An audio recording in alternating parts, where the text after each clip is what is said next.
everyone, Aurora with Supercharged Science, homeschool science resources and curriculum programs for K through 12. And today we're going to talk about what happens when you bring an astronaut out into space, when you bring them up to altitude. And so what happens inside an astronaut is really interesting, and we're going to just briefly cover it. And if you find you like this and you want more, you want to go to my website, www.superchargedscience.com/homeschool, and you'll be able to get a guidebook as well as get on our list for a special invitation to special teleclasses and live classes that we're going to be doing. Okay, so what happens if you take an astronaut up to altitude? You know, I was thinking about tennis the other day, and I thought about it. I was like, you know, I don't know how to play tennis. My kids would love to play tennis, but I don't know how. So I thought about it. I'm like, would I ever teach my kids tennis? No, that'd be silly, right? And what kind of tennis instructor would I get? Well, I get one that's better than me, right? better than them, than they are, their current skill level. And I would also get somebody who is really great with kids. So you want to keep that in mind when you're teaching kids. If you're doing science, you're doing air science, maybe you don't feel like you've got time or skill for, there's tons of resources out there to help you do that, as well as tons of teachers that can help you do that as well. Okay, so what happens when you take an astronaut up into space? Is he just fine, everything's just cool, or he might have a few problems, he or she might have a few problems? Yeah, it's actually a whole science in itself.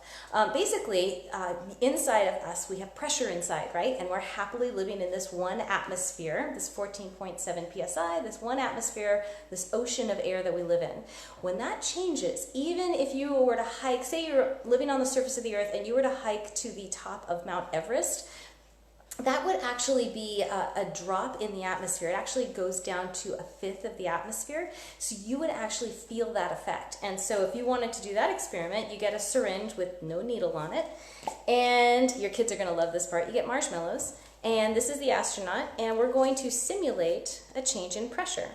Okay, so you put the marshmallow in there. And you bring it down to about, let's bring it down to, let's say the 10. Okay, so you can kind of see, oh, Facebook Live does, this is the inverse, but that's 10. Put your finger over the end, so it's a nice good seal. Here, I'll use this finger. And then, if you're going to climb to the top of Mount Everest, you're actually going to go a difference of about 10 milliliters. And if you noticed, this thing got bigger. Here, we'll put it down to its original size. It got a little bigger, but not terribly noticeable. Here, see how big it is now? And then we're going to go ahead and pull it out. And it got a little bigger. Okay, so why does that happen? It grows because there's a change in pressure, right? On Mars, however, you're going to need a bigger one. This is for a horse. And a bigger marshmallow, right? So you can really see it. It's going to go from 0 to the 450 milliliter mark. Okay, so we're going to start there. Here is your astronaut, and we're going to clog it up, and we're going to pull it. And notice, this is hard to do with such a small marshmallow. It's with a bigger marshmallow, you'll be able to see it. I don't think I'm going to be able to keep it down. So this is actually just 100. So you can imagine 450. Do you see how it's bigger? So this is a simple experiment that you can do just to show your kids what happens when the pressure changes. And so there's all different kinds of things. If you want to talk about star wobble and two different suns that are going around each other that are different sizes, you can just play around with some balls and toothpicks. If you want to map out the planets, this is a fancy pants one, but you can just use 100-foot measuring tape, and you can, this says Neptune, and you can mark on there where Neptune and Uranus and all the other ones are, with the sun being at one end and Neptune being at the other, and you can plot it out and zoom around and do Kepler's laws. So there's a ton of cool things you can do out there, especially when it comes to physics. Now, you don't need a fancy one like this. You just need like a tape measure and the right measurements. Now, if you like this and you want more, like if you want to go the other way, like what happens if you take an astronaut, or I guess you take a diver and you put them at the bottom of the ocean? Now you're putting more pressure on them, right? So you know how much like a bucket of water feels on your head? That's just like a foot of water. So if you go down like 100 feet or 1,000 feet or 10,000 feet, it really, really starts to have a lot of, quite an effect on the human body, on submarines, anything that you want to stick down there. And actually, I'm going to be doing a marine biology class in 2 days. So if you'd like to participate in that, we're going to talk about remotely operated vehicles. You're going to get to make one of these, which is made out of PVC pipe and propellers.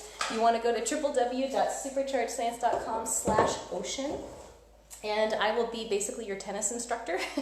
So if you don't know how to teach science, you don't have time, or you just want some additional input for your kids' education, I'm happy to do that. It's a free class. It's for grades 3 through 10, and you can get it by going to superchargedscience.com/ocean. And I would love to see you guys in the class that's in 2 days. And so we actually do these frequently. So even if you can't make it, get on that email list so you will get a personal invite where I can invite you to the next one that comes on. So I hope this has been helpful. I will see you guys next time. Take care.